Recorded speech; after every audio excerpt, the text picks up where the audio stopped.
Streaming to YouTube. Uh-oh. I was streaming to YouTube. Where is I'll Discord? bust out with the first insanity of the day. Trump tweeted something.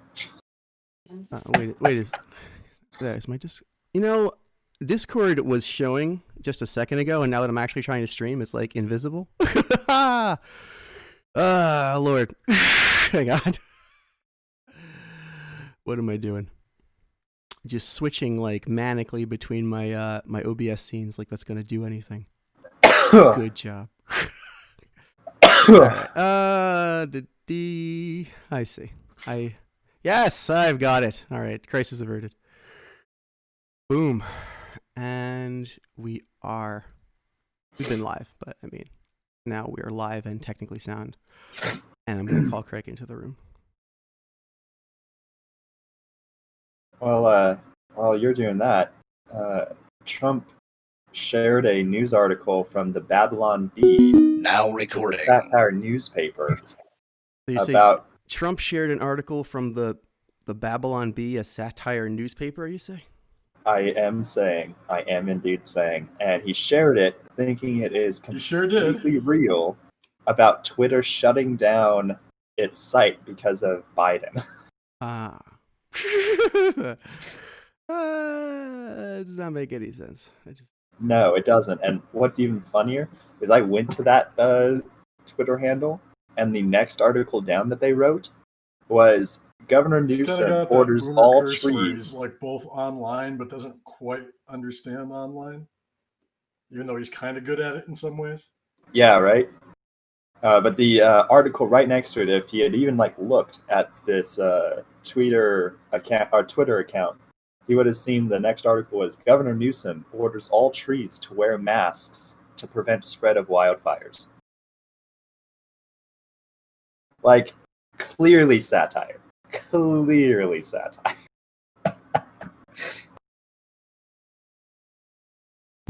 Hey, you. Welcome, Dizdon.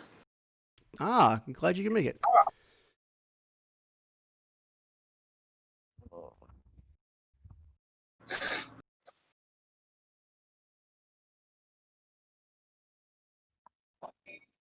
Anyways. Yeah. So cool.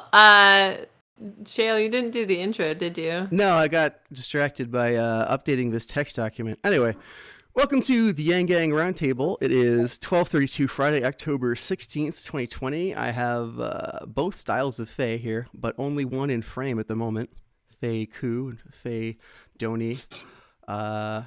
We have Diston. Yeah, Diston, you're here. The camera's off. And Modo and Sheridan. And the third image you see is a text document of things we're going to do on Sunday when we stream for 12 hours to benefit UBI, Humanity Forward endorsed House candidate Blair Walsingham from Tennessee's 1st District. So she's running a very competitive race there. We hope she'll win and represent all of us who believe in basic income in Congress. So that's very exciting, and I'm happy to do that. Happy for an excuse to play a lot of Payday or tool around with my MIDI guitar and play Jackbox. Yeah, adjust my settings 1 second. Oh, cool. Thank you. So we should probably... Don, you said you had some speed running stuff you could do. I have Goose costume, and I can do Untitled Goose Game 100% and pretend that all of the evil humans that the goose is terrorizing are various members of the Trump cabinet, maybe, as well as Blair Washington's opponent. Nice. Sorry. Blair Walsingham? Yeah, she's running in Tennessee. From Tennessee. She was on the show, and she's great. Does anyone want to say anything about Blair Walsingham? I'm really happy we can do this. You know what I want to say? Everyone listen to our podcast with Blair Walsingham.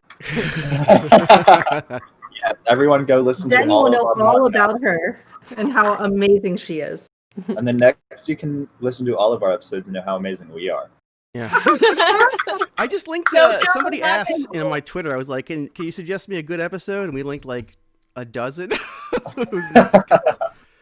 Mostly like notable that's guests. actually when I talk to new people and I talk about the podcast, they're always like, "Oh, okay, give me your favorite," and I'm like, there's so many good ones." But then I suggest one, and then I feel like, no, there might have been a better one, and I'm like, no, just it's okay. I mean, if we had clips, that'd be the best. Just showing people clips of like, Well, and then they get a clip. If they get a sense of what the episode's like. If they want to see the whole episode, they can see it. But we'll start. We'll get there. Definitely think about it like this. Give them a taste, because if they like it, they'll keep coming back for more of our episodes. Mm-hmm. Yeah, I mean, I think the best thing to ask us is that question. I mean, what else can you ask that would be more?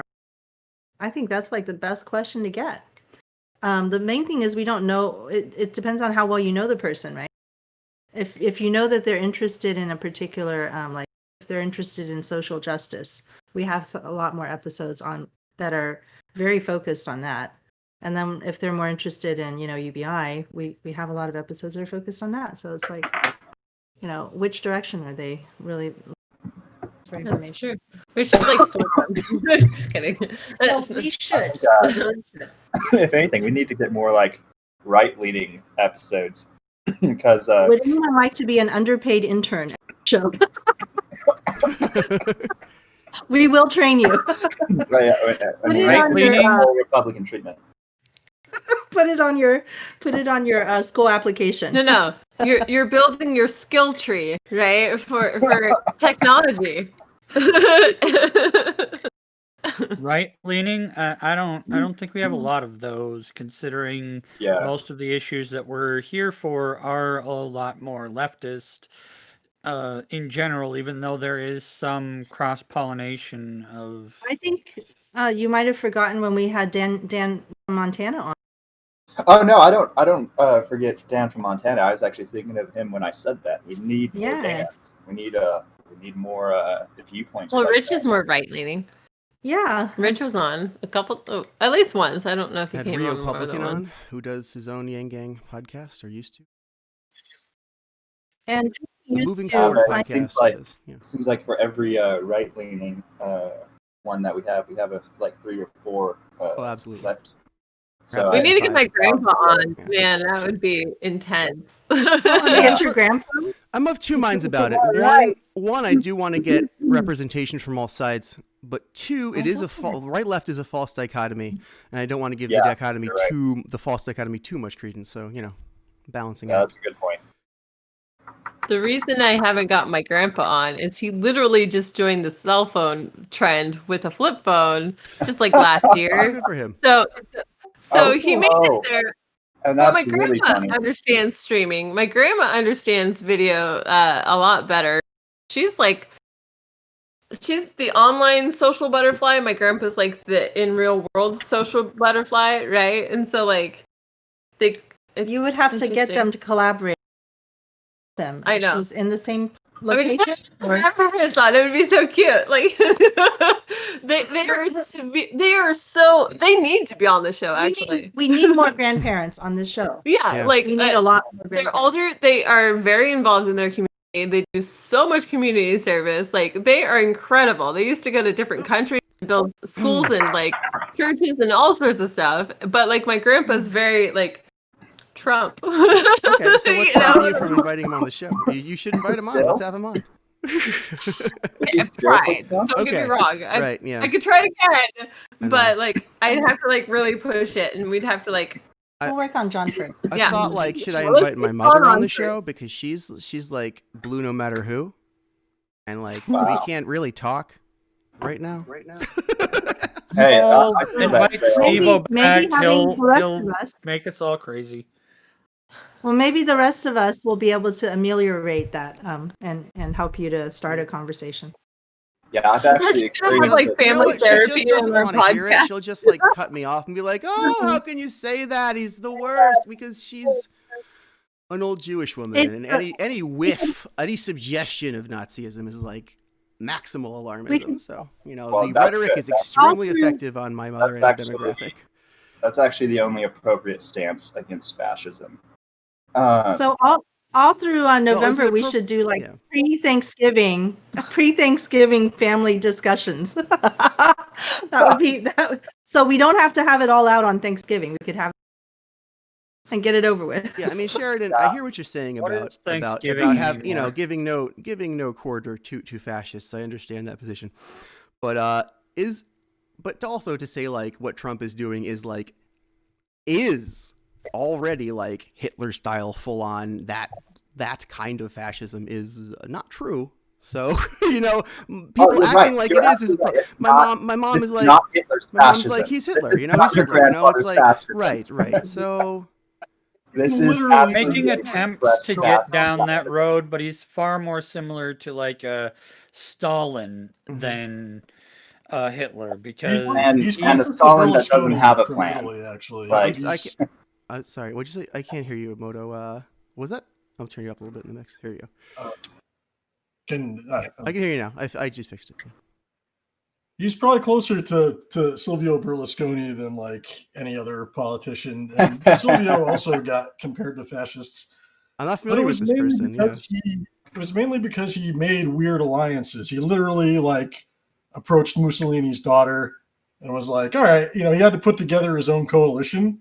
Right. And he had no problem with including fascists in that, although his broader coalition was not predominantly fascist. He just was an unscrupulous, essentially a con man who needed a constituency and didn't have, enough scruples to rule anyone out. Definitely more comparable. Very common story. Yeah. That is. Well, I think that's Trump. I don't know that Trump has like strong fascist feelings. He does seem like an opportunist. He has strong racist feelings. He's certainly unscrupulous enough to work with fascists. Yes. He doesn't want to alienate like the far right because they're a part of his constituency. Right. If he can, but I also don't think he, is imagining doing. Yeah, he's not totalitarian. Yeah, That's so to important. portray You don't that have- as the mainstream You of this don't have to constituency be is totalitarian salacious. to be fascist. You only have to think there are inferior people and that those inferior people have to be murdered. That is all fascism requires. Right. That's not a stance that's very palatable to most. So. Yeah. Well, it's because I think the two-party system, at least in America, is pure like wrestling kayfabe. You have to I turn really hope turn up the volume, enhance and the minute differences into enormous ones. When essentially, they're both working for the same company. Yep. Company is Walmart. Well, the sad thing is it's the S&P 500. All the big companies have the same goals, so it's pretty much they are fighting for our economy, but they are fighting for the different sector or the wrong I might have sector lost this of our down. Is economy. anyone hearing? He's still here. He's still here. He's not displayed in the his camera's not displayed because I'm not showing people's icons in the camera field if they don't have their camera on. Yeah, you can just scroll down in the sidebar and you'll probably see me.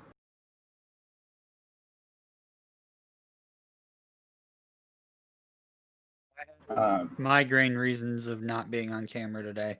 Understandable. I mean, I'm glad you're here at all. It's fine. Just keep your camera off. Yeah. Just I'm glad you're here because we're talking about and planning. One of the things we're doing is planning our fundraiser for Sunday. So we've got this list of games. I've added Gold Edition Castlevania ROM hack and play that on the stream because it'll be new to you. Oh, you played it? It is not new to me, right. but it is a giant pain in the ass. You could. Do you want to run it on the? Run actual Castlevania 3. Yeah. That wouldn't take me 4 hours. Yeah. No. Yeah. Well, yeah. Run actual Castlevania 3. And do you want to run like a different ROM hack, like Choir of Mysteries or something? Have you played that one? It's possible. I'll list it as a I think potential thing. I think all of the ROM hacks you're listing off are ones Level Engine did. So. Okay. See that I don't know who that is, but yeah, that makes sense if it's the same. It's a good ROM hack, Choir of Mysteries. Anyway, that's not what people are here for. I mean, it's what It's what people are mostly here for at this point. Perhaps. Like, Is that what we want? I think so. I mean, we want to hype up the actual people that are changing our laws to include basic income, and I think fundraisers are right up there. Good point. It's acquired. Well, because then you can actually see who's like getting support behind the idea, and you can also direct attention to that, so we can actually potentially get them in. It's a good strategy, I think. And then they can afford to get more advertising. On Monday, there was that D&D one with my brain is farting really bad today. Oh, with Andrew. Yeah, I mean, how successful was that? It was pretty decent. Good. It was pretty good. A lot of people were donating like $5 or $10. There was a couple of people who donated more, but that's how more grassroots campaigns work. Is like people will donate $5, $10 here and there, and they won't get close to hitting their maximum for the political cycle yet. Because there's so many, it will actually help more than if a bunch of people gave maximum donation.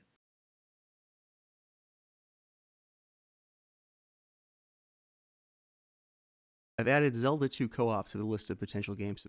There's a new ROM hack of Zelda 2 that makes it co-op. We could play it couch co-op on 3D Sen, so we could play it in 3D, and you could play with me through that stream remotely Steam feature.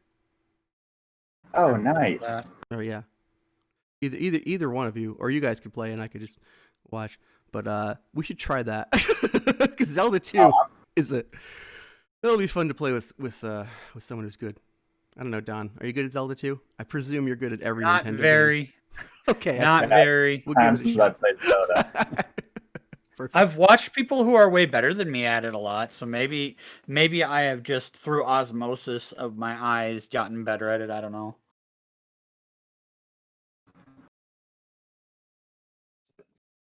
Yeah, this is definitely going to fill up a few hours.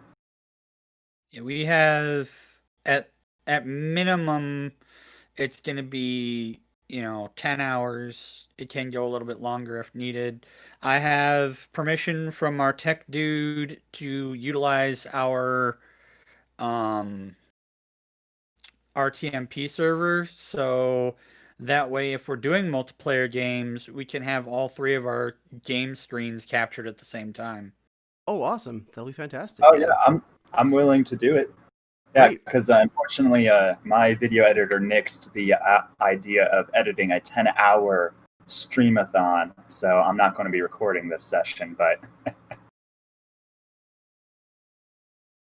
you don't want to record it? I mean, people love Let's Plays. Oh, I completely agree, but my editor doesn't want to watch 10 hours of footage to make sure that it's clean and proper for our channel. That's very reasonable. So. That's what is going to happen.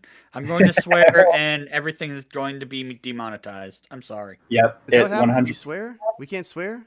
Mm-hmm. On YouTube, they'll demonetize you. It's aggressive. Like, that's why a lot of gamers will go to Twitch, because Twitch has better partnership.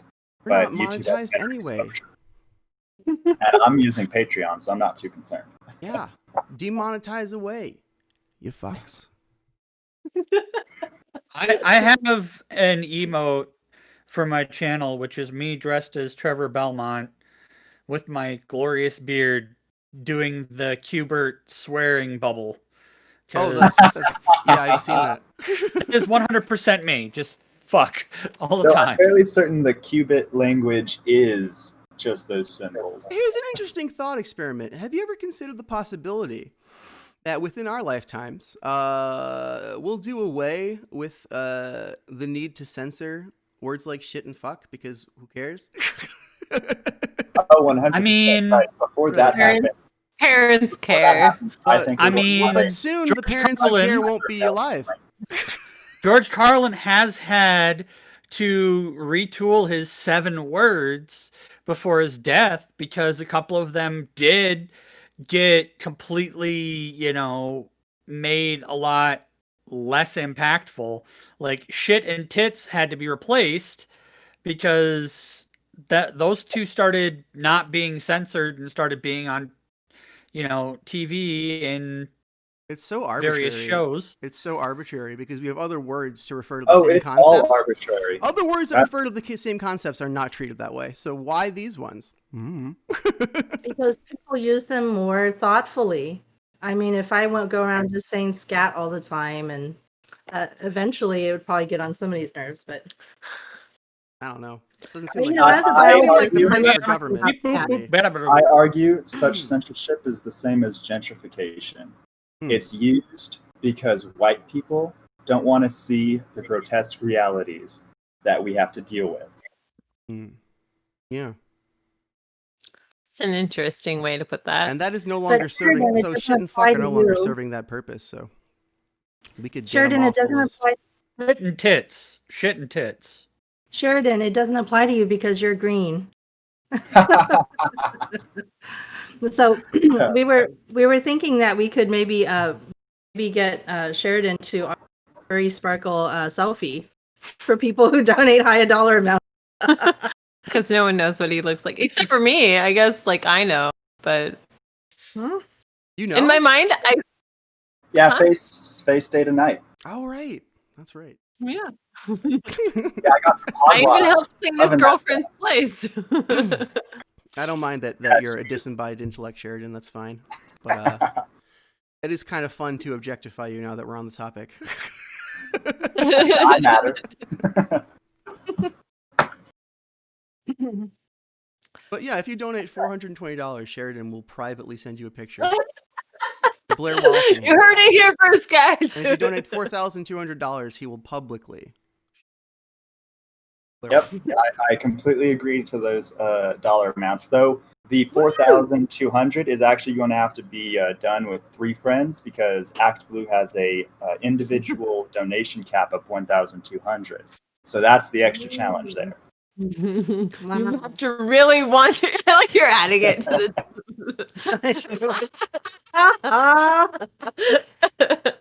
No, I think we should use that. Yeah. Okay. There we go.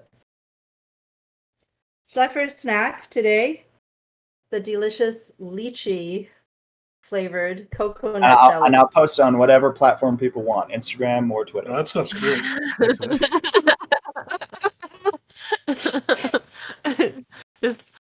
It's on. Okay. I can't. That made from dragon fruit? No, it's made from lychee. And coconut. Not made from. So this is a clear juice and not a hard liquor. Yes, it's very very clean, if you will. Is that the words I should be using? What? Well, he's like, it's not hard liquor. It is Jello. I'm getting like a bit of a soju vibe from the bottle at a glance. It's basically a shot of lychee and coconut. It's delicious. Oh, Sounds we were good. talking about vote shaming earlier. I wanted to share my experience on that because I actually had it, like for real, not just online. Oh, go on. I actually got vote shamed. So it was a little subtle, and I didn't fully realize I had been vote shamed like a couple of weeks ago. But I told my teacher because they're actually very interested in, or actually have decent political frameworks and are very fun to talk to because they have solid political frameworks. They're still both Democrats, definitely a lot more establishment than I am. And one of them was like, you have to vote Biden a few weeks ago. Because we want to make sure that the popular vote is as big as possible. And I'm like, I understand, but the Electoral College, and I want Greens to be a real third party. So I actually expressed that I was doing that. I was voting that way, I think, yesterday in my class. And it was far more pronounced this time. She was like, I cannot believe you are voting for Green. That is the same as a vote for Trump. And this was in class. This is with everyone around. And like, we normally talk politics, but she was straight up saying, I was voting for Trump. And it's like, So you were being vote shamed while talking about vote shaming? yes. A vote for And Trump I've is never a vote for experienced Trump, this not like in person. Like even my family, I experienced a little bit of it over text, but that was still online. Like my mom still is disapproving that I'm voting for Green, but I know where I'm going. I want to see Greens actually get $20 million. Let's deconstruct that position. It's very entitled. It presumes that by default your vote would go to Biden, and that is the flaw. Because Biden didn't earn your vote, and that's what we have to tell these people. No, you are making an incorrect supposition about our voting system. It's not that. It's not that. It's that people presume that if you don't vote for their character, the other character in the two-party system automatically wins. Right. And that's the problem. It's not that the vote shaming is happening. It's that people think vote shaming is good. Yeah, Our two-party system, the winner-take-all voting, is really at fault here. If we had ranked choice voting, I could be like, Biden's my number 2. Ranked choice is what is really needed as far as changing the way that voting works. We need to get rid of the electoral college so that way we don't wind up with presidents like Bush or Trump ever again who lose the popular vote. Personally, I think the Electoral College has historical right to remain, but not as it is. I think Yang's proportional representation was a beautiful modification of the Electoral College. The thing is, to most people wanting just to straight abolish it. The thing is, Sheridan, any changes to the Electoral College, because it has been laid out in the Constitution, would require a constitutional amendment. So if you're going to be amending the Constitution it really to change how it works, then why not just get rid of it? So I see where you're coming from. If we actually held a constitutional convention to change the way our executive is elected, it would be easier just to strike the language and use the popular vote. But there is another way of circumventing the Electoral College, which is state law. Because states are the ones who are in charge of actually holding and counting their elections, and that includes the laws by which the electors are selected. So they can actually change how the electors are selected to proportional or to straight win all based on the popular vote. There's I think it's PARC or PAC is the ACT acronym. That's a coalition of 14 states that are saying whoever wins the popular is who gets all of our electoral. And state laws can absolutely do that. It doesn't have to be a constitutional convention. But I agree, if we do get a constitutional convention first, it would be easier just to strike the language from the Constitution. Well, we got ranked choice voting on the Texas Democrats resolutions. We put it in as a one of the resolutions that we would like to have as one of our goals. I forgot what you call that, but one of the goals of the Texas Democrats is going to be, well, the resolutions then takes you to some sort of policies. I forgot. Right now it's been a couple months. The word you're looking for, platform, Faye? You're saying the Democratic platform. Yes, platform. Thank you. We put it on as part of the platform that we would like to have ranked choice voting. But, later I discovered that there were different forms of ranked choice voting. For example, there's one star voting, right? Which is really interesting. It's considered even more innovative in a sense, and it has the reason being that on the types of things that you expect, the outcomes that you expect from a truly democratic vote, it matches better, right? Using this particular style of voting, and so star voting. Have you heard of it? I have, and I really do like it. But the flaw I see in it is it's too complex. Ranked choice voting is something you can put in 3 sentences on a ballot. but star voting needs to Well- have a bit of understanding of the point system. Yeah. The star voting says it's basically score, then automatic runoff. So STAR, score, then automatic. And I don't think it's necessarily, much harder to explain.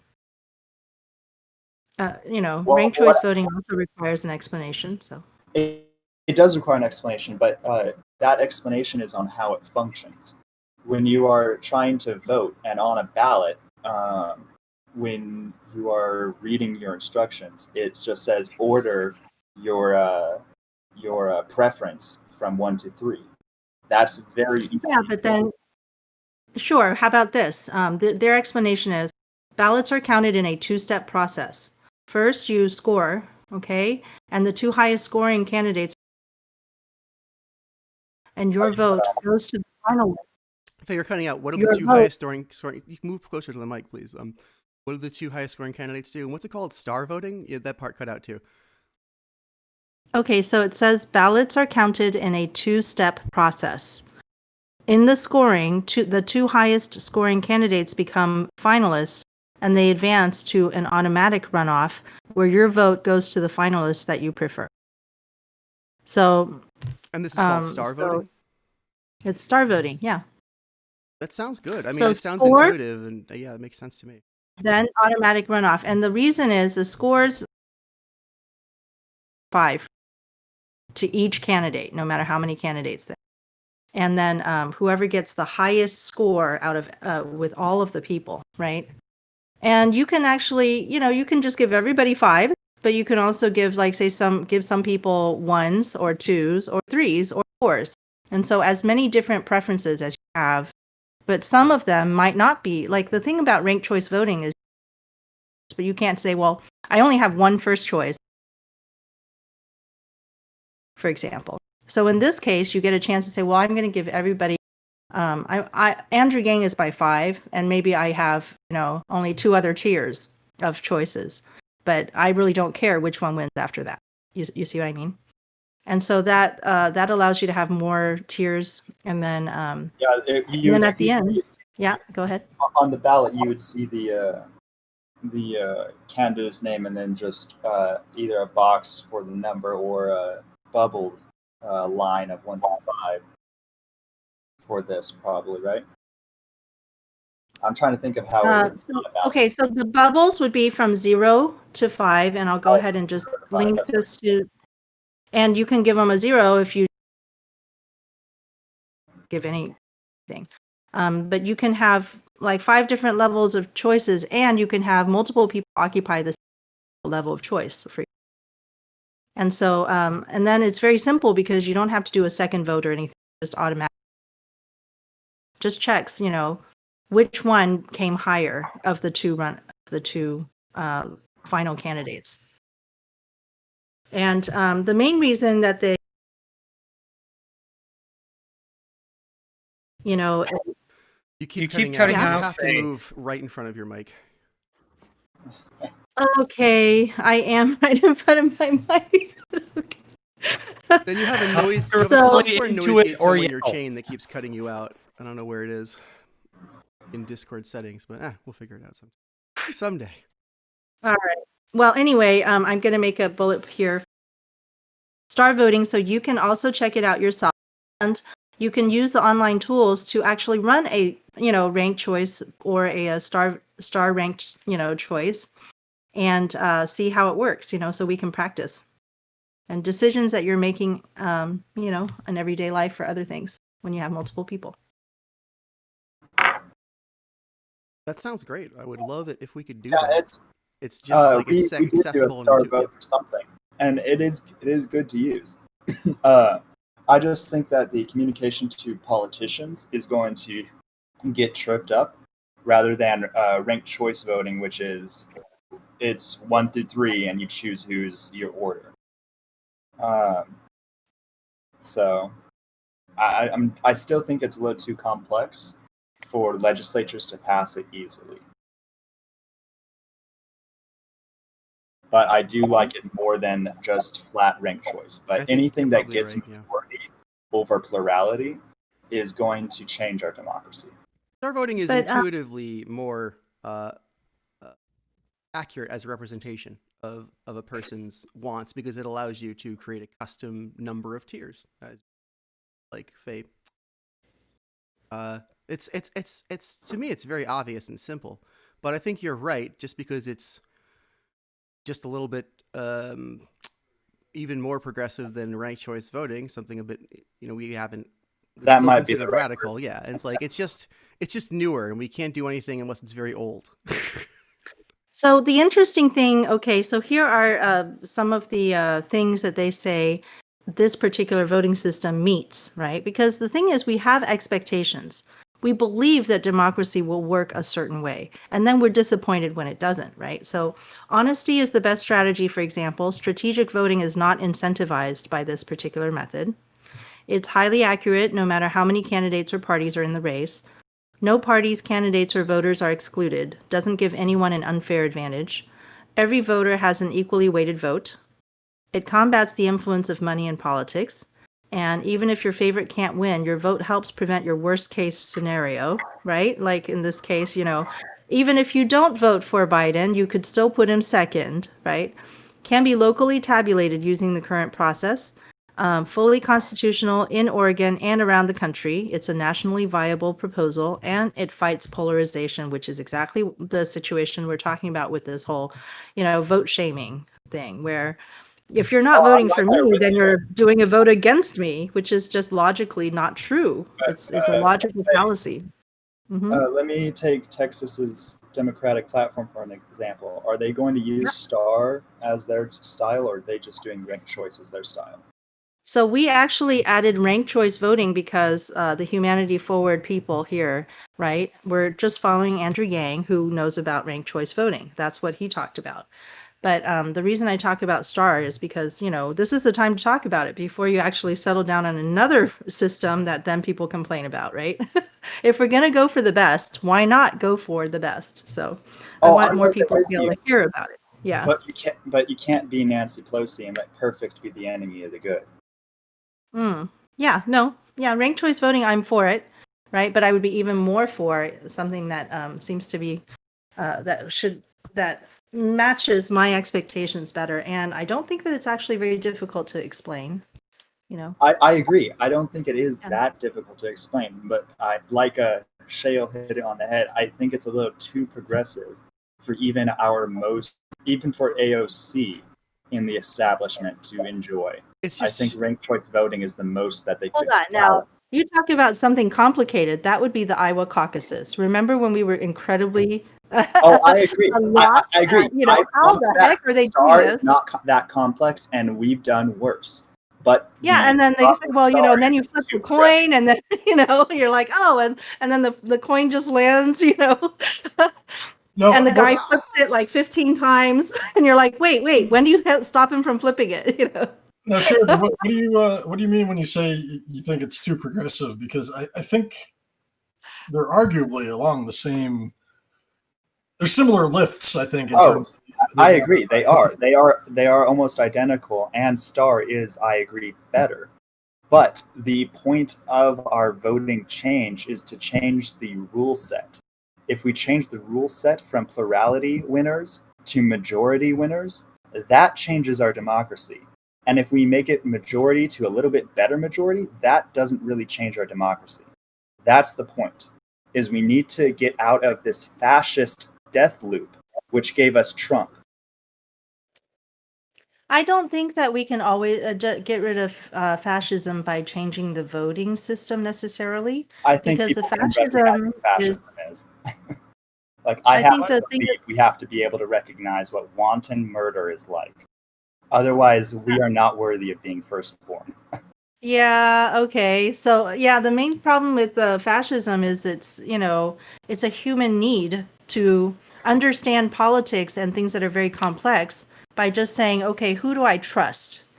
Right? Who do I actually trust to make these decisions? Because I don't have the bandwidth to actually understand all of these complex problems and know what all the solutions are. So what people want to do is they want to say, I know somebody that I trust, for example, Andrew, right? Or Trump or whoever, and that person will just know everything for me. That's the real human. I agree that is what the politicians aim to do, but that's really where media and journalism has to be propped up by our government, because we have needs to be informed removed citizens. from corporations, because right now their goal is not news, their goal is money. Yeah, and I think that's a great goal and it's a great tool, but we have to have proper subsidization and taxation on what is working and what isn't working. For example, the number one reason, and Andrew highlighted this a lot when he talked about the death of democracy, is through the death of journalism, especially small rural journalism. Small towns, especially when Craigslist came, their classifieds, which was their main revenue stream, evaporated. They traded in paper dollars for digital dimes, as he said often.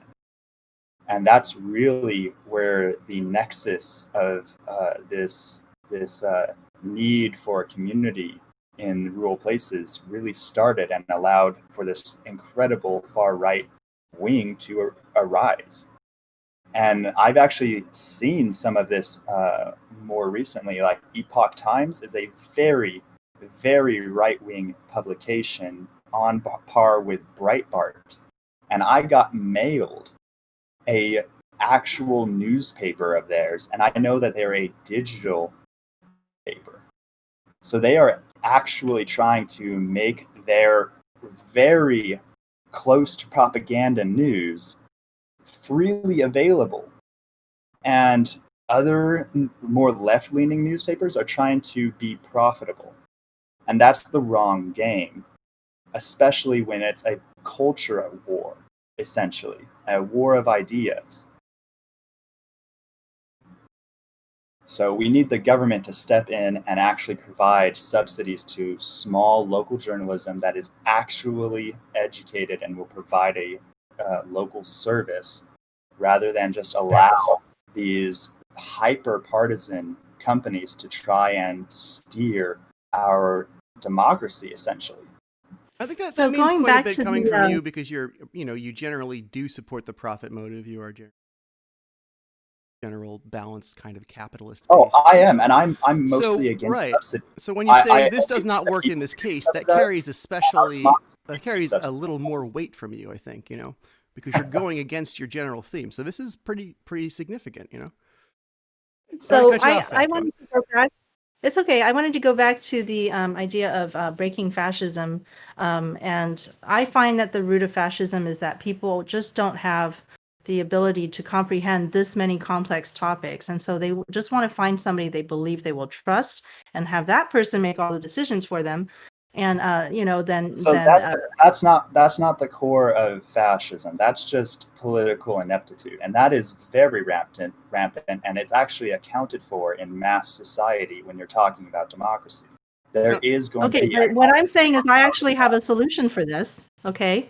So the solution is that in our modern age, right, we now have technology that can support people to do this in an even more direct and much more democratic manner. So for example, in the future, we can have the AI, algorithms vote for us.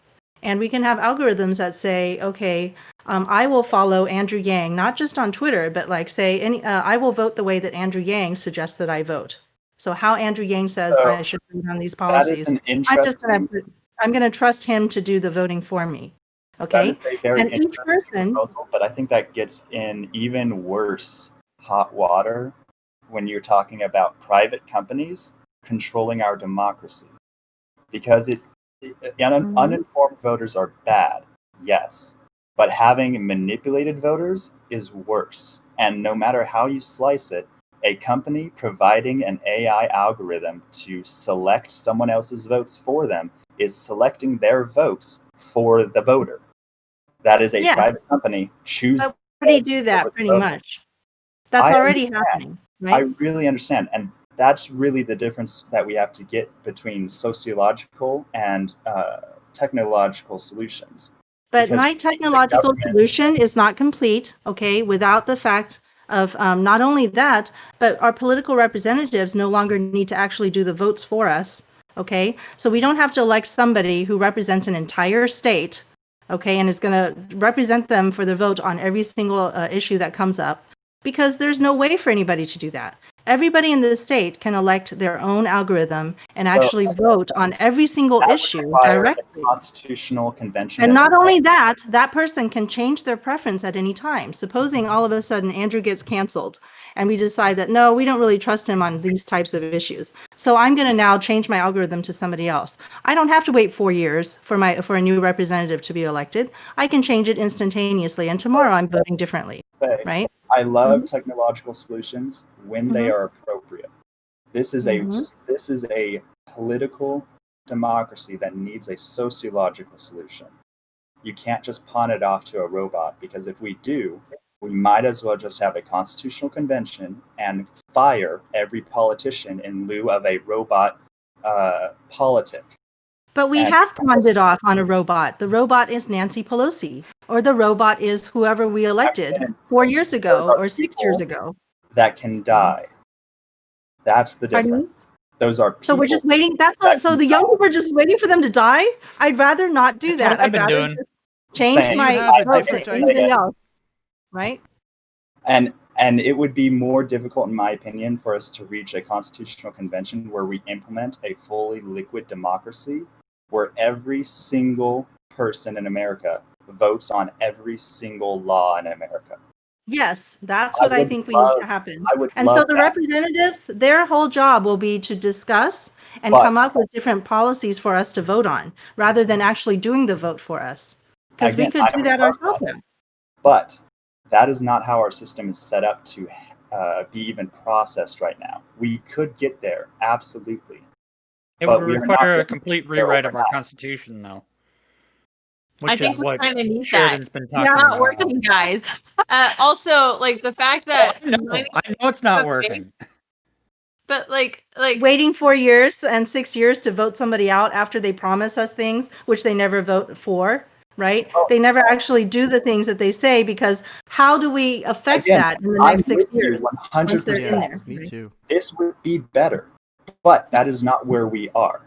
And but that's not what she's talking about. She's talking about where we should go. Where's our change? Let's push the change towards what we want. We know what's crap. We already know what's crap, right? Talking about it doesn't get us anywhere. We need to talk about where we're going. So we could redirect that conversation to, okay, so how do we get from point A to point B? That's the conversation we want to have, right? And that's kind of what this channel is about too, is how do we get from A to B? To get from here to a liquid democracy that is completely run on your phone, we would need to have a series of constitutional conventions and a massive upheaval of our digital infrastructure out of the hands of Amazon into a real government operation. And that would be an expansion of big government like the conservatives would never even be able to comprehend. I mean, I would be for it. Absolutely for it. Are you a conservative? I think it's possible to present our idea if we digitize it. I am progressive, and I think that it's impossible to pass a liquid democracy through our current setup of our federal government or even our state governments. Like, I don't even think California could manage to pass a state liquid democracy act that would basically limit how much representatives actually vote on and push it more to the citizenry. So in that case, I believe that the militias are more likely to get this done than we are. If we're talking about progressives are saying we can't get it done, then the militias are more likely to get it done because they have to set up a whole new government if they tear this one down, right? So there's going to be a whole new. Some people are inferior, and you have to use violence to get what you want. That is fascism. Well, but that's also how things really have happened in the past, right? Yeah, in the past, before we actually started talking and many times trade and actually building the future. We are in the future because we were not violent. I think regardless of whether not true, our country has been very violent. Yeah, by and large, we don't have 50% of our people in the military. It's 5%. Regardless of whether you want to use violence or voting, you need to have a constituency to do anything you want to get done at this point. And I think that's what people don't really look at is the fact that there's only a certain number of things the Republican conservative constituency can do, only a certain number of things the liberal constituency can do, and you're going to change what that the composition of those constituencies if you And want to that's push my anything biggest that's really argument. bold, or even have a revolution. I mean, like right now, it's we don't have the alliances and the Well, that motto is my biggest argument for voting for the Green Party this cycle, because the Electoral College is so powerful and we have not been able to change it this cycle. It is going to elect Biden. That's basically de facto. If we can get 5% of America to vote for Green, we have the Green Party, the Democratic Party, and the Republican Party getting federal money, being a national party. That is a true three-party system.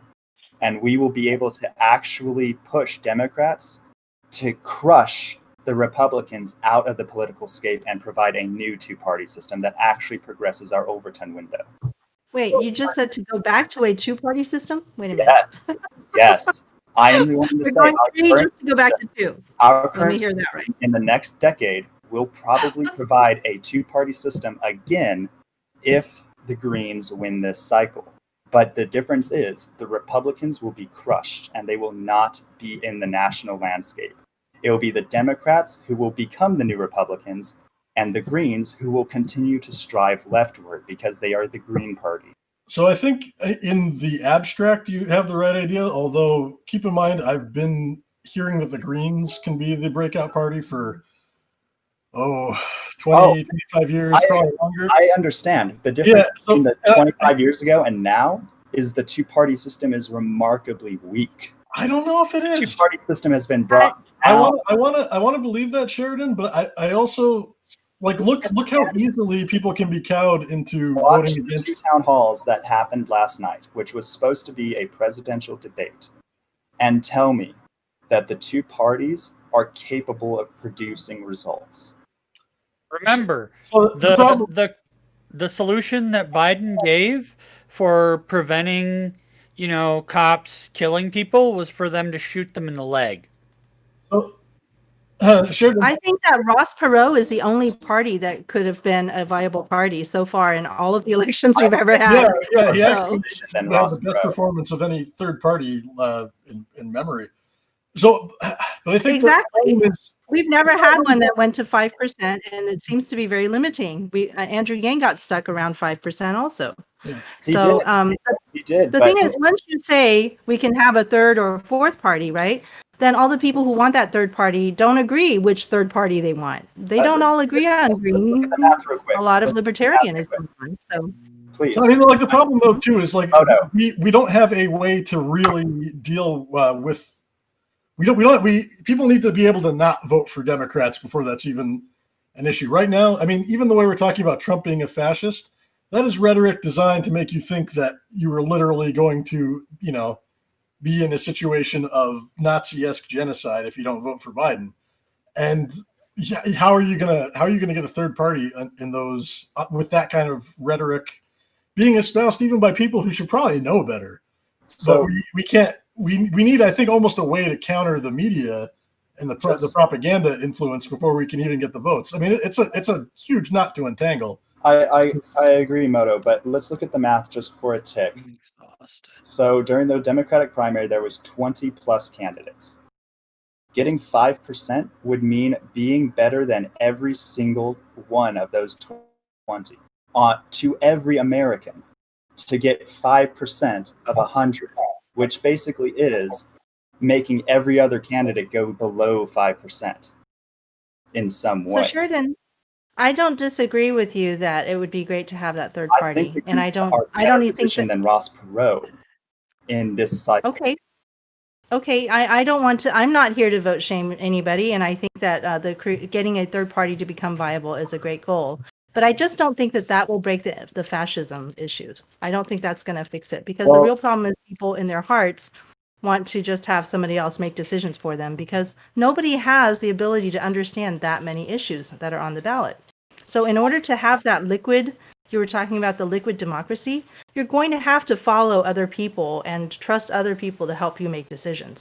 Just like, if you have an elderly mother, they might just trust you. They say, I'm going to vote whatever Sheridan says, Or, I don't know that much about military. Maybe I'll just choose one of my veteran friends and vote however he does, So it could be anybody. It doesn't have to be a corporation. I think that is a great way for democracy to form because that requires personal development. But I think if we all had kind of like, alignment with our own values and actually like identified where we need to have values thought about, like if you use a video game structure, as I always go back to, like you almost need to know where your stats are, where your different measurements of. So but if you knew who you were in your stats, voting would be easy. But we don't even know ourselves. So we just kind of look to someone else. You're absolutely right, Faye. If you want to move to a liquid democracy where every single citizen is a representative for themselves, we have to bring up the education of every single citizen. If you want liquid democracy, we have to increase our education and make it. I don't agree with that. Okay, I don't agree with that because that would mean that some people who are not educated shouldn't vote. And I don't agree with that. I feel like are an important part of democracy. And they should still exist instead of being shoved into a private company to vote for them.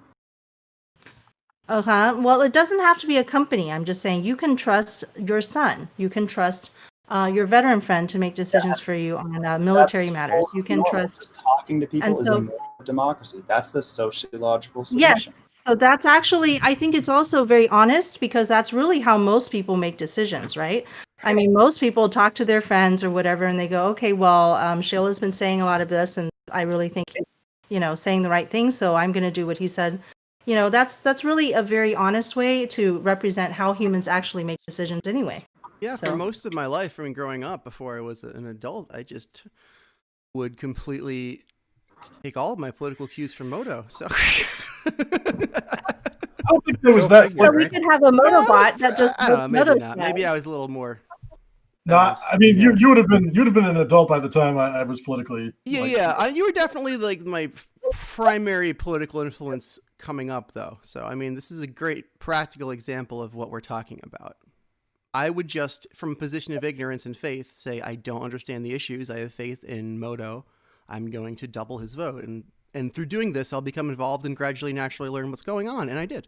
So, yeah, that's what we do. That's like you're saying, it's the human way of getting involved. I'm always a little skeptical of algorithms as a solution. And that might sound weird coming from somebody who does some programming, but no, it's very appropriate. It's about who coded it and what was their perspective on the solution. Like, why did they code and how did they code is always important when you're talking about an algorithm.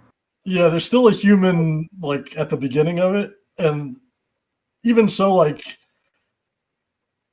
I feel like machine learning, it gives you more of what you're already getting usually. And sometimes if you want to, like, make, like, a big deviation.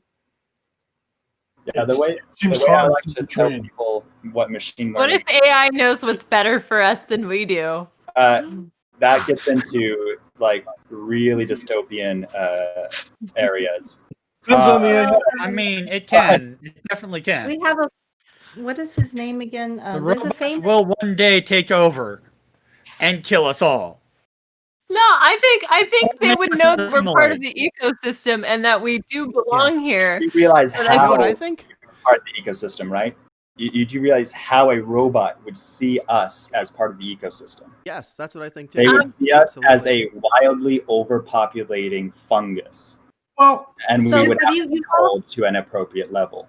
Keep in mind, you can create an AI that would, ultimately see us as a problem. You can create an AI that would be like super dedicated to us, but also would just fail to meet our needs. So what I'm in favor for in the future, and what Isaac Arthur, a fantastic YouTuber, also discusses, is AI suited to the task. We are only ever going to develop a narrow AI that is general enough to be useful to humans as an interface. Think about your dog, your cat, your pets. They aren't that smart, but they get the job done for whatever you need: comfort, companionship, or taking care of pests. We are going to have similar robots. We're going to have dumb robots that can't do anything except what they're programmed for very well, and they can maybe do some other things that we need to make it a little bit easier to use. But we're never going to have truly general AI, in my opinion, that's going to be able to comprehend a political economy. So, I mean, if you program it to be like, okay, help us figure out climate change, and then it's like, okay, I'm going to take all the statistics from each of these areas. This is the strategy. That's what we should be working on. Is different AI catered to specifics like body health. So I want to give you an example. Hold on. I want to talk about this AI. I think we're not talking about the same thing, because there's AI that just, thinks by itself and does everything for you. And then there's AI that is basically just an assistant for crowdsourcing information, such as when people report to Google that there is a, accident right here, and then it keeps asking you, is the accident still there? So I want to give you like a real... That is narrow and general artificial intelligence. A algorithm that can only do one specific thing very well 1,000 times a second is a narrow AI. What we are talking about with general AI is something that can actually comprehend human political dichotomies. Something like speech, our way of... I want to give you a use case right now on how AI functionally works now. Not necessarily how it might work like 20 years from now, but I make fun of Shale sometimes because his YouTube is trained. That's got machine learning. It's got a primitive AI on it, or maybe not primitive, fairly advanced for now.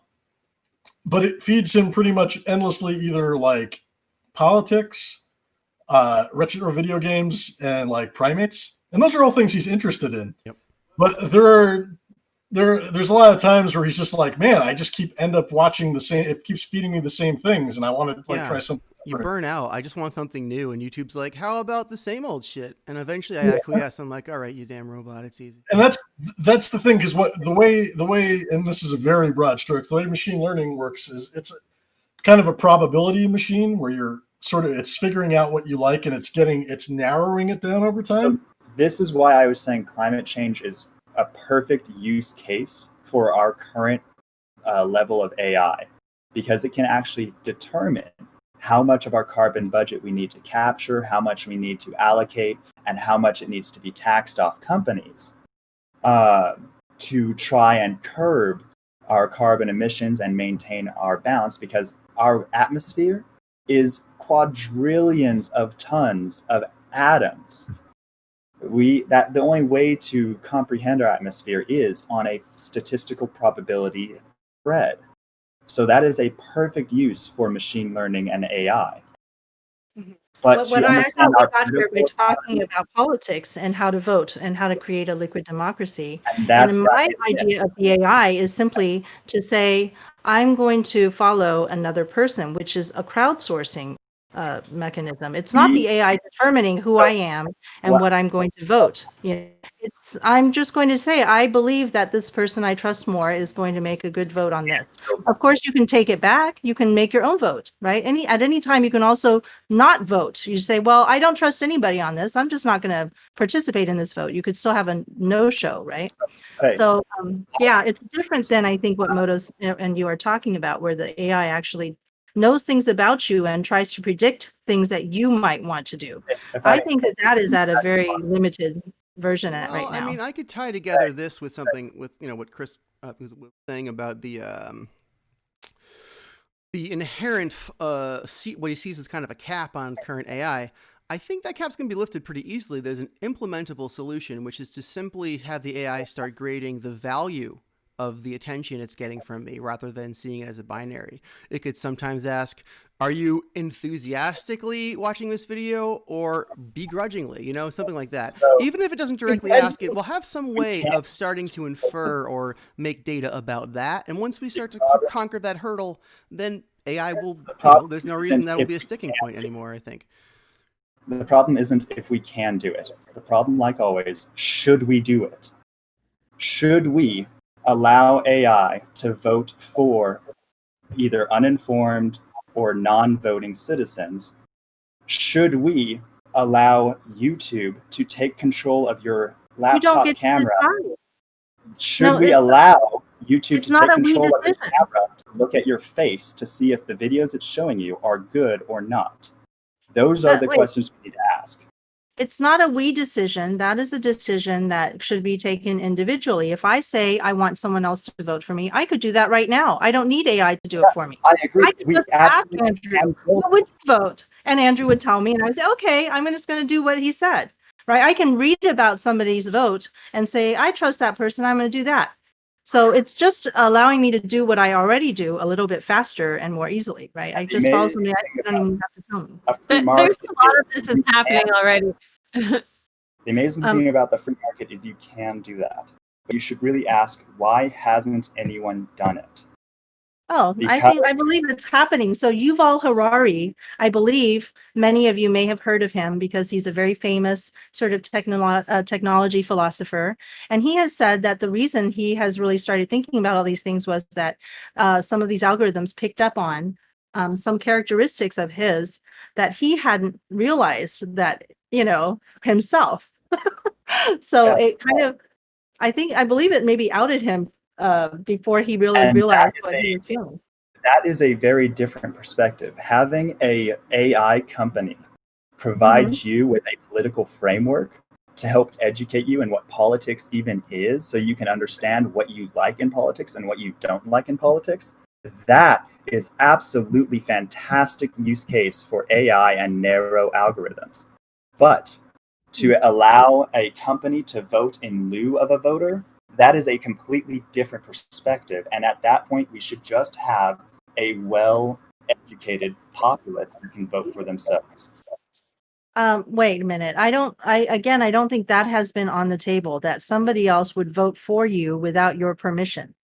I don't think that's not what I'm saying. Even with your permission, even if you acquiesce and you give consent to someone else to vote for you, you are abdicating your vote. There is no way around that.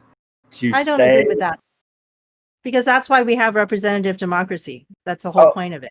Is I abdicated my decision making to whoever got elected. Change what they vote for, but you can vote for who represents you, and that is absolutely different. I want to add something to this whole thing, by the way.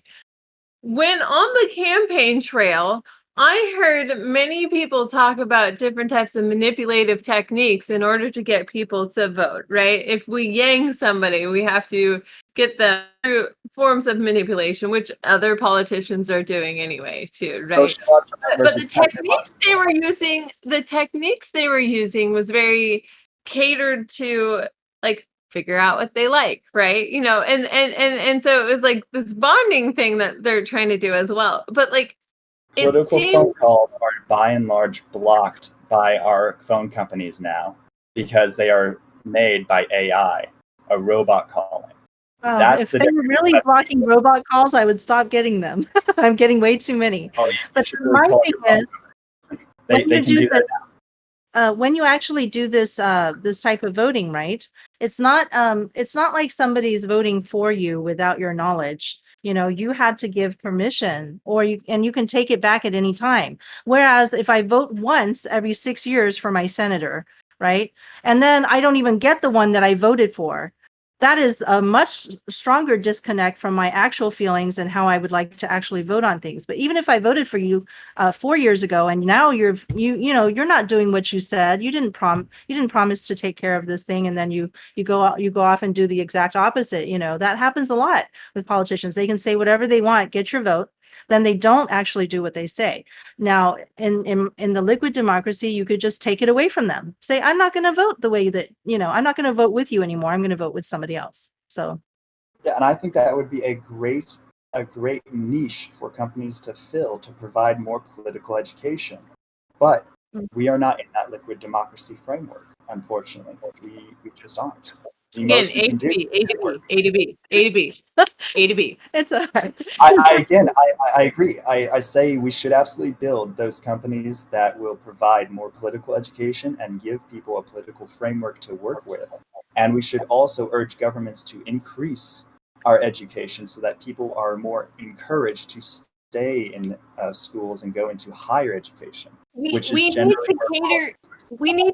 We need to cater the type of education to the different learning styles people have. But unfortunately, we don't have systems in place where people with lower bandwidth know how to even get that information, let alone maybe have the cell phone or the computer to do it because of their economic status, right? People need to educate themselves, but they can't even get to that point because they don't have the resources to, right? But some people use videos, some use books, some use, maybe diagrams, and maybe some have to teach it before they understand it, right? So there's so many different aspects that are not like we're building them, right?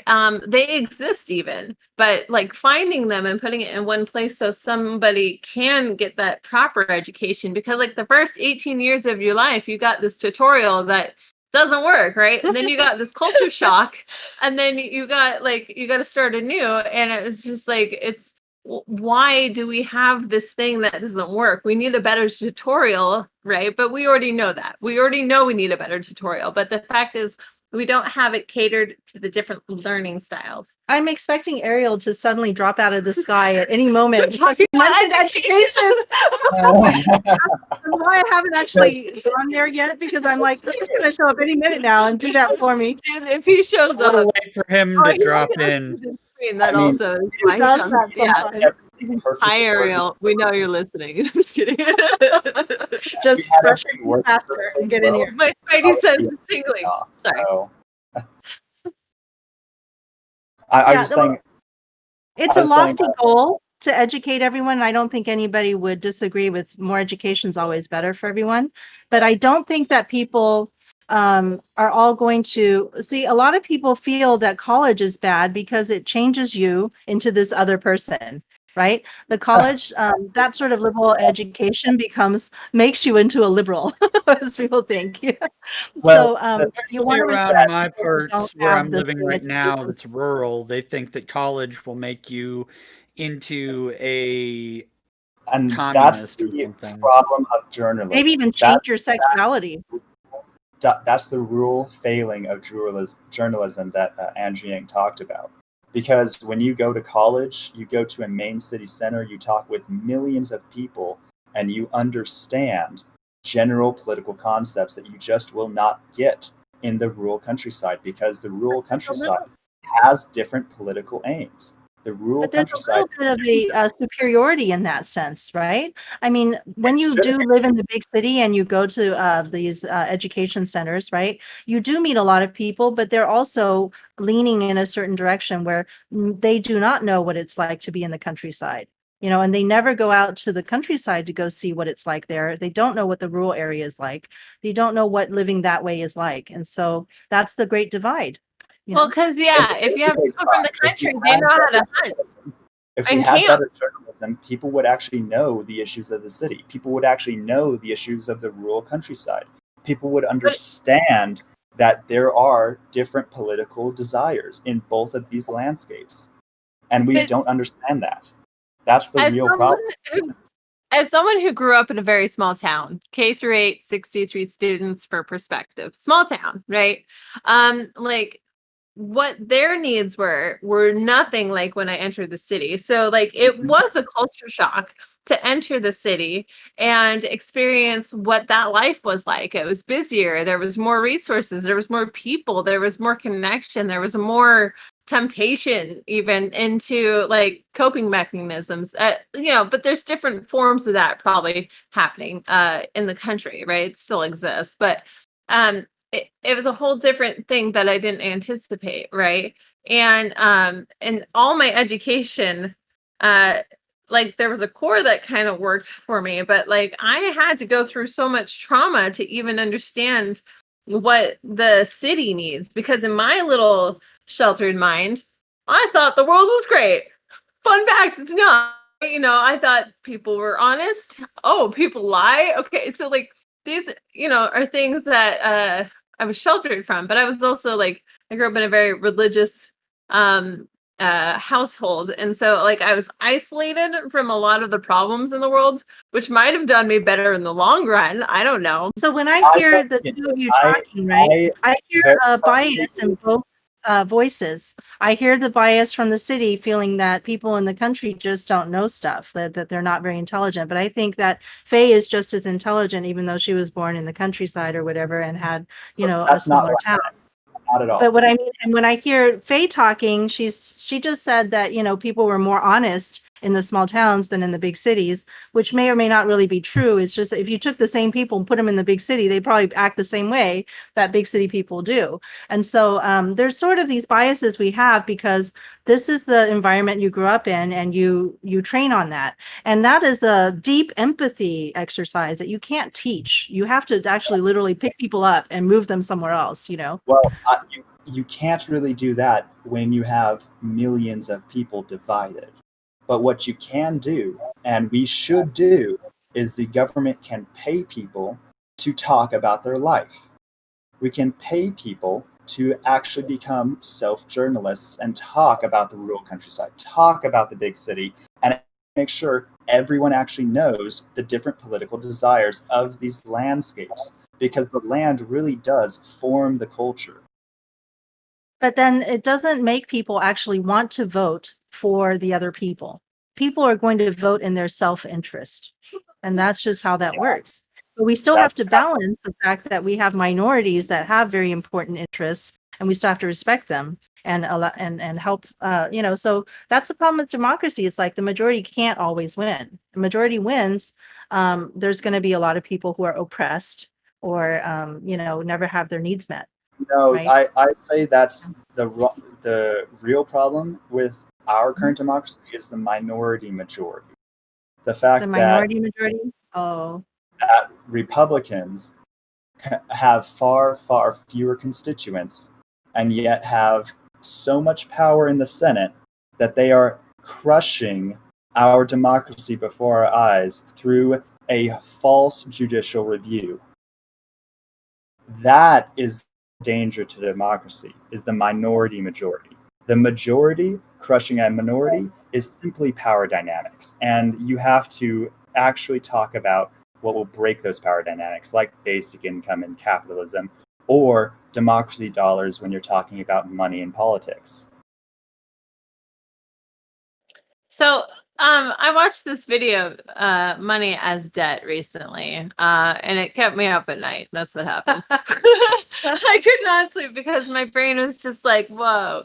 So essentially, but I watched like a following video that wasn't just that thing. And it was this guy who was talking about, like if you had $50 and you maybe had $6 as your interest on it, right? Like the banks don't actually create that $6, right? It's debt from everybody. If everybody had no debt, it wouldn't work because we've like essentially fabricated this extra debt from these banking systems that have the government helping, support this system where interest it doesn't exist. And so we're on this like, treadmill. So banking a little too closely. The reason we have fractional reserve banking is because of the larger system it sits in, which is our inflation-driven scarcity economics. Because the government is constantly printing money for government programs, for tax breaks, for tax rebates, for all kinds of grants for companies, and providing funding for our military and police, fire departments, and health departments, the banks are actually absorbing tax money that is being inflated. So that's where that debt is solved. That's how fractional reserve banking has been allowed to exist for centuries, because it sits in a system that is constantly creating money, and that money needs to be controlled. And that's where we really need to shift, because we have such a breadth of people that are honestly underbanked. We have thousands of people that have money and don't have a bank to put it in. That is unbelievable to me as a capitalist in America. And we can solve that through basic income and taxation of the rich. The thing is, Sheridan, those things that you're talking about, basic income and taxing the rich, because of the way that the Republican Party in particular has weaponized the taxation of those with any money and tried to equate them to the middle class or the job creators or whatever they're calling them this week, your views are thus then considered socialist. And I completely agree. And what's so radical is our Overton window. I shared a tweet from the UK Conservatives. They are running an ad, and you would not recognize that ad as conservative in America. It was running the Green New Deal, build more houses, build more hospitals, update our infrastructure so that every region can participate in our economy. That is the slogan they are running on for their economic recovery argument. That is the same plan Bernie and Yang had for a green transition, and they were called socialist. Our Overton window is so far right, we are actually talking about fascism, where we could put millions of people in concentration camps and kill them. We are on that brink. We really, really are. And it's horrifying to say that we've been dragged that far right, but it's been coordinated for the past few decades. Oh yeah, it's been coordinated since Nixon and definitely ramped up with Reagan.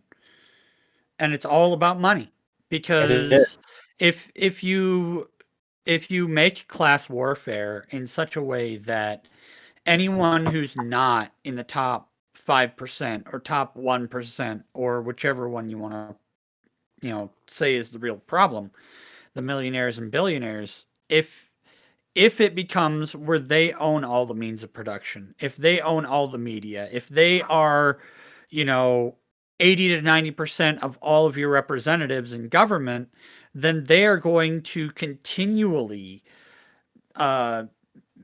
degrade the ability of those lower classes to go up.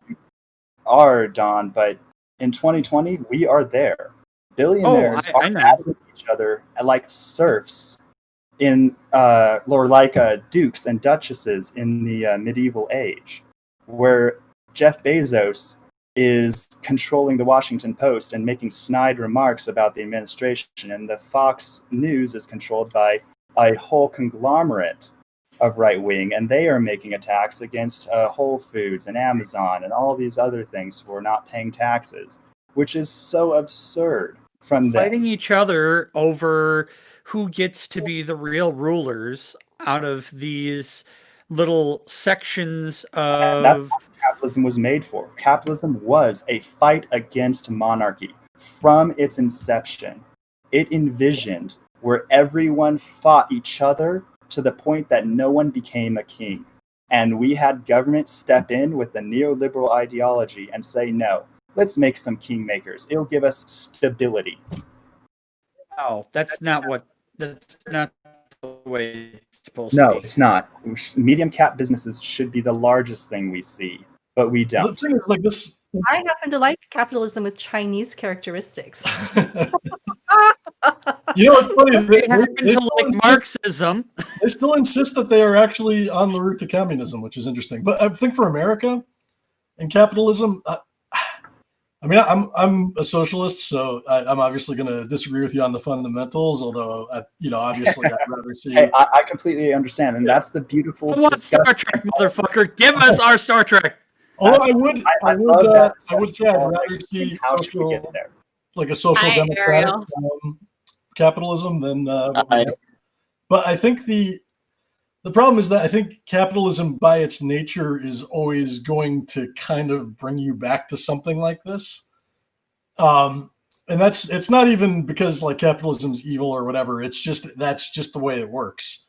It consolidates power. It consolidates wealth in fewer and fewer hands. Yes, you're right.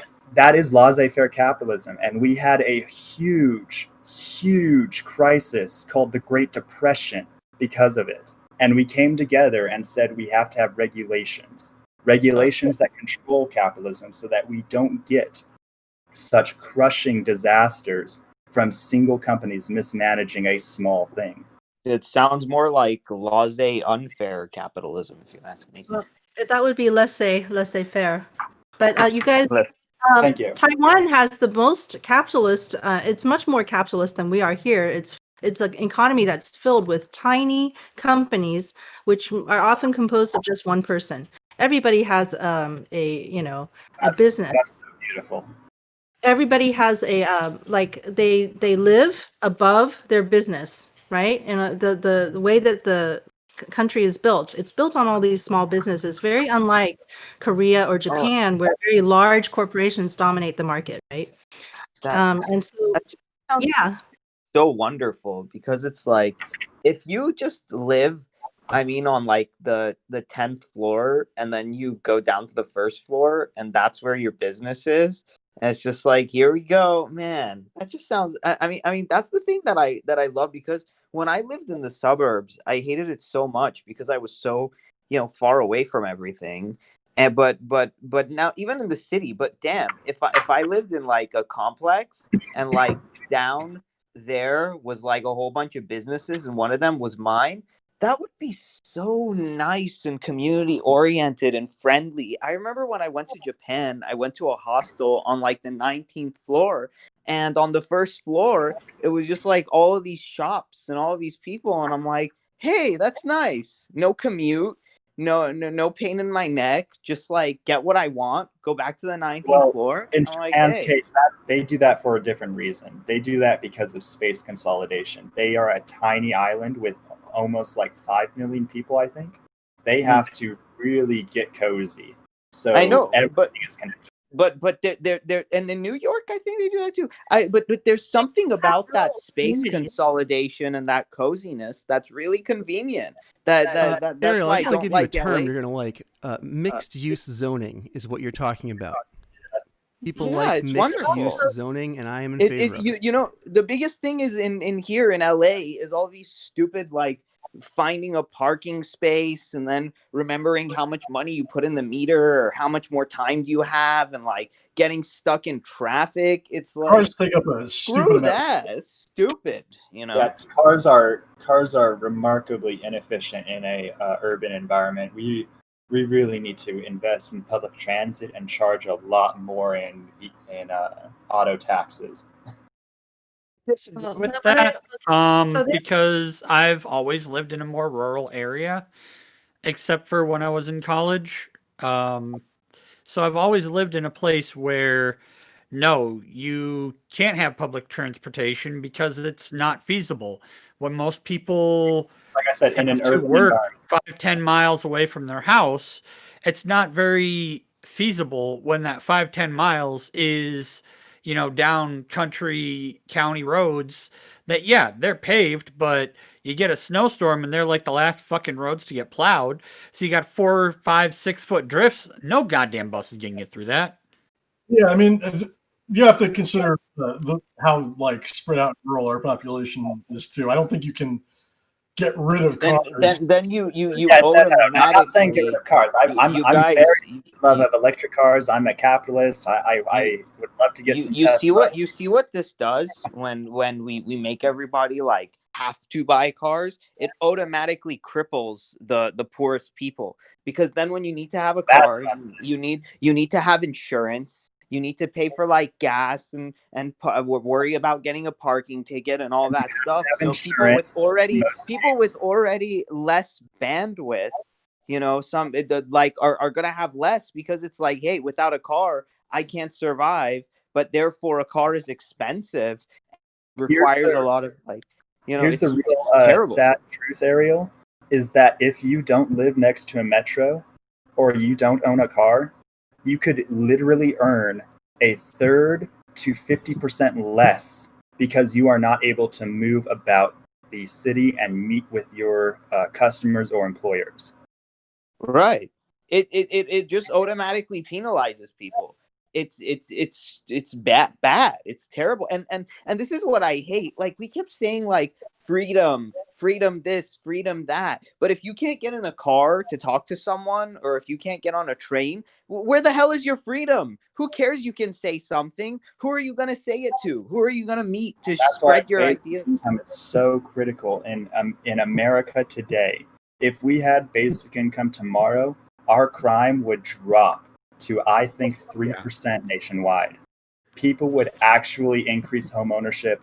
We would have our debt be radically precipitate off. Credit card companies, I think, would start filing for bankruptcy.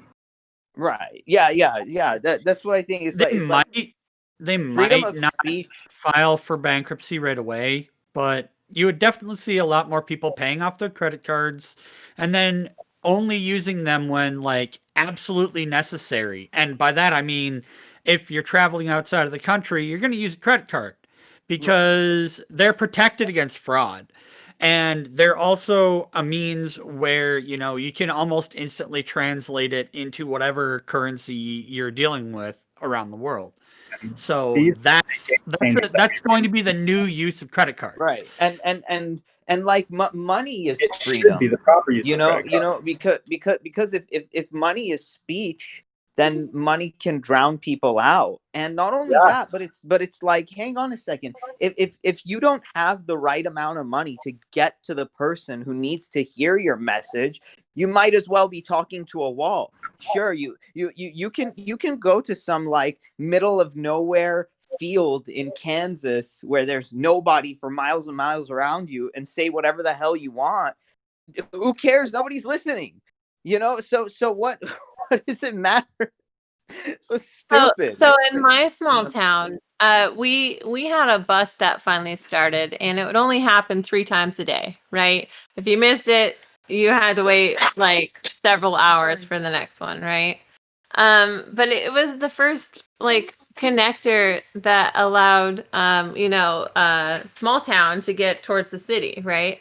And it really helps improve the quality of lives for people and the opportunities that presented themselves. But, the fact that the only way they could make money was going that far out, they wasted about, an hour or 2 of their lives just getting into the city and then going back, right? When I worked in Vancouver, Washington, or I lived in Vancouver, and then I moved out of the small town, and then I worked in Portland, Oregon. That was a 2-hour commute. So 4 hours of my life just on public transit, right? God, that's ridiculous. That's actually pretty similar to how our town. Like what the hell is up with this country? And it doesn't know anything about convenience. It's so bad. That should be more than 20 minutes away for commute, because that's how long our attention span can handle. That's not the right perspective, Ariel. It's what is up with this country and oppression, because no other country has voter suppression like America.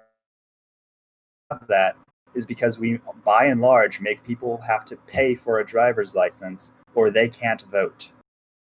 Another angle on this is like I was thinking, like where I live, it sounds similar to Vancouver, Washington. Our transit, the public transit we have, is entirely oriented to getting you into New York City. We, on the other hand, though, if you want to get across town, you're gonna have a hell of a time, like actually getting there with mass transit. And then imagine protests stopping everything too. Like, the public transit doesn't work when protests are happening. Not really. But there's also the fact that I think it keeps these smaller towns from being self-sustaining and having their own ecosystem, because we have to send to really be like viable, and our orientation is like, all right, well, if you want to make good money, you're going to New York City, and you're on the train for. This is 100% oppression. That's like 3 hours a day wasted. It's unfair. It's unfair as fuck that like our system works like this, because it's like how about if you needed to like get out of your town when there's a flood and you're taking the bus. the guy can just hop in his car and be like, hey, I'm out of here. Or like when a disaster happens, or like a mass shooter, people can go into the parking lot, get in their car, drive right off. Another person doesn't have a car. I mean, like it's a different. We have like the oppression class and the class that just can do whatever it wants. I mean, it really if you limit people's freedom of movement like that, you're just you're keeping them down. Well, You mentioned something about. Oh, sorry. Sorry. You mentioned something about a right? So I actually was at like near a shooting in downtown Portland. And so like I was waiting for the bus, and it was the last bus, okay? And there was a gang-related shooting or something, like, and it was scary, right?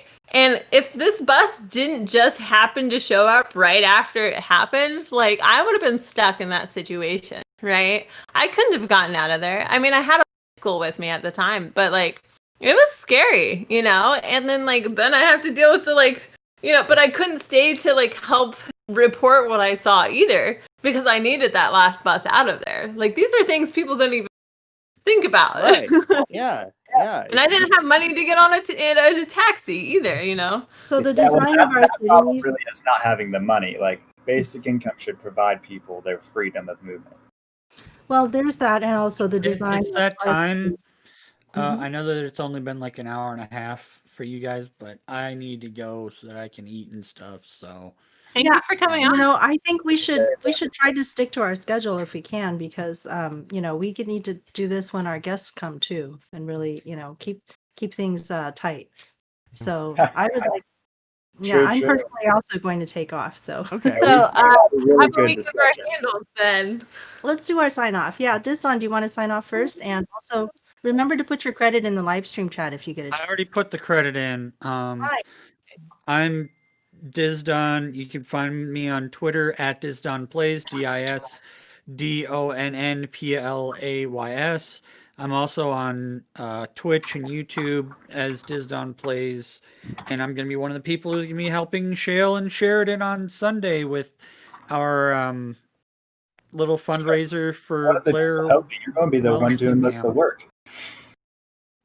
Hey, I mean, I'm used to doing this sort of thing. I do charity events all the damn time. Yeah, it's a funny dramatic understatement to say you're helping when you're like, you're the one who is a pseudo-professional speedrunner, if there is such a thing, and we're just the He is guys. a professional speedrunner. He's good. I'm a semi-professional charity organizer, I guess. Yeah, I mean, look, But I'll you're a catch you guys notable speedrunner. We're not notable video game players, so you are the guy. And it's funny to say you're helping. In the rural Hey, talk community. about yourself there, Shale. I'm working my way up to being notable. Okay. I got 32 subscribers. You're I also noticed- somebody. I'm I'll the catch only y'all, nobody among us. I'll catch y'all later. Bye, Don. I've Thanks for noticed coming. that in rural communities, we have a lot of everybody has to become an expert fundraiser, for whatever projects that come up. For So, real. should we go ahead and all sign off, and we'll get back together tomorrow to talk some more with our Sounds special good. guest? Maybe we can slip a quick practice game of Payday in here. Hey, I'll Right. join up with Shale. So after the show, good. We'll do that. And then I'll edit You the need a little stuff. more practice, huh? Yeah, we gotta. Yeah, You don't want to look like a chump on stream. You don't want people to tune in and be Yeah, like, yeah, "Oh, go on, fucking, go on, this guy sucks," and I'm not gonna vote for Andrew Yang. You don't want that. So you gotta Oh, represent yeah, the brand. Ariel, do you want Anyway, to sign off first? go ahead and sign off. I know we yeah. just got you sure. barely in, but Yeah, that's fine. But I got to say my piece about. well, we actually mentioned you when the education came up, because we're like, oh, Ariel's Oh, gonna yeah. hop in any minute now Ariel. because we mentioned education. Yeah, I we were saw talking you on about how Paget. Congratulations! I did see that Yeah. interview. That's great that it's up there. Yeah, I'm I really made the glad most you're getting in sense. front of more eyes, and thank you, Paget, for having Ariel on. That was great. We really appreciate Right. it. When I you should have seen her face when I said, "What good is a developed brain in a dying body?" Yeah, I saw. Yeah. It's like, Oh, that's a big piece of common sense bomb that just kind of like dropped. Okay. Yeah. Sometimes you just have to say it and people realize it. Just like Andrew Yang when he was going around going like, it's not immigrants, it's technology. It's like, duh. I like to say when it sticks, it clicks. Or when it clicks, it sticks. Other way around. When it clicks, it sticks. That's it. It just clicks, and then they're like, "What the hell's going on here?" And then the whole just like their whole worldview, just like boom, like that. It's like, and then it's great. Okay, so you can find me on Twitter at Ariels. That's ARIELS. AERIALS, and youtube.com/revolutionary thinking. As you guys said, I was on Paget Kagi's show. I'm asking her for the a recording so I can mirror it on my channel, but if she doesn't get back to me, I'll just use some kind of XSplit or OBS software, record it and put it back on mine. And yeah. Are you going to ask her if she's going to come to our podcast? Yeah, well, you guys are already in that chat. I mean, her Discord. I can give you, but I'm gonna ask her. I can try again. I'm in the Discord. Yeah. So we'll see what happens because I don't want to repeatedly ask Paget for stuff because then it's like, But yeah, we'll see. Well, after you drop the truth bombs, perhaps she'll think, hey, there might be some more we can grab. Right, exactly. Well, one day we're gonna drop the truke, and that's what I like to call the truth nuke, and that's when the whole site is gonna change. The truke. Yeah, the truke. Just like do it at one fell swoop. Just like get in front of like millions of eyeballs and just be like, hey, I bet you never knew this. The truth is, if people had cash, our capitalistic system would work. Right, exactly. That's the truth. Well, I'm Faye Koo, and you can find me at Palestine Math on Twitter or just Faye Koo on Facebook. But I also am hoping that people will come to join the women-only Structural Defects of Money group that I have on Facebook, and I put that in our credits link. So, my name's Faye Doney, and my Twitter handle is Tisdoney, TISDONEY. Still working on that documentary. It's been a lot of fun. And I'm looking for projects in their own communities that are improving it, that maybe were inspired by Andrew Yang and or any of this, because I think we should have great examples of what we could follow in our own hometowns. And by the way, we have matching cars right now. With like my car says cash for people on the back ever since the last event out in Dallas, and it's actually working. People are asking us about what does that mean, curious. So yeah, mine says life, liberty, and the pursuit of universal basic income, or at least on one of the sides. So I get like 3. Oh, That's great. That's right? That's the preamble to happiness. That's the kind of like the pre-happiness is the UBI to like get us to the happiness. There are a lot of people who've never heard of UBI still, and so I didn't put UBI on my because they don't know what that means, but they know cash. They understand cash. I would like some of that. How do we get some of that, right? You know what? It works. It's beautiful. If I run, that's going to be my main slogan: cash for people. That's it. All right. Yeah. Hashtag. All right. So let's pass it off to Sheridan. Oh, thank you. So you can find me on Twitter at JSaberGamer. You can give me money at Patreon/NotPublic, and you can watch me play some video games with my wonderful girlfriend on YouTube. I put the link in the chat. It's not a nice link right now, but it's a link. You can subscribe and help me get a nice link. I need 100 subscribers, and then I can make my own nice link. Nice. Before you head over to, you should post that in our podcast chat. But also, I wanted to let people know that Truckers for Gang has been trying to trend a hashtag UBI 2020. So help us do that. Post really good information about UBI and use that hashtag. Thank you. Chris? I am Modo at Moto Motes. That's an underscore in between those. And that's it. Awesome. So I'm Shale. subscribed, by the way. Yay! Hooray. Yeah. My name is Shale. SHAELRILEY is my Twitter. Please feel free to contact me or follow me there, whatever. Thank you for watching. Thank you for listening. And join us Saturday. We've got a show. Who's coming on Saturday? Who's coming on Saturday. Oh, is it Mudit? Is that right? Yes, there's somebody coming on. I got the correct name. His Let friend. me take a look at our schedule. It says Mudit Verma. Okay, Mudit Verma will be joining us from 2:00. And on Sunday, we're going to have that benefit for Walsingham we right. talked about. So we'll have a new perspective from someone on Saturday, and on Sunday we'll continue our fight for the truth. Where It's Yes. where we raise and we're gonna raise some money for Blair Walsingham by streaming video games on Twitch, a Twitch video game streaming platform, That's even though it's going to be 10 to 8 p.m., which is a marathon, right? I suggest that you split it up into different pieces, and then that way we'll get more. Yeah, that's what we're gonna do. We will split it up into different pieces. So we'll Excellent. do like a chunk of Minecraft, a chunk of Payday, and Yeah. We're not. I'm going to try and join in every game, but except for the Jackbox. I'm not sure I'm going to join in any Jackbox game this you time. soured on Jackbox. A little Okay. bit. That joke one was a little boring. I mean, if there's a few other games that are a little bit more graphic, a little bit more interactive. There are. The joke one is not a high point. Are we going to need bathroom breaks for a 10-hour marathon? I would No. hope so. Disallowed. No.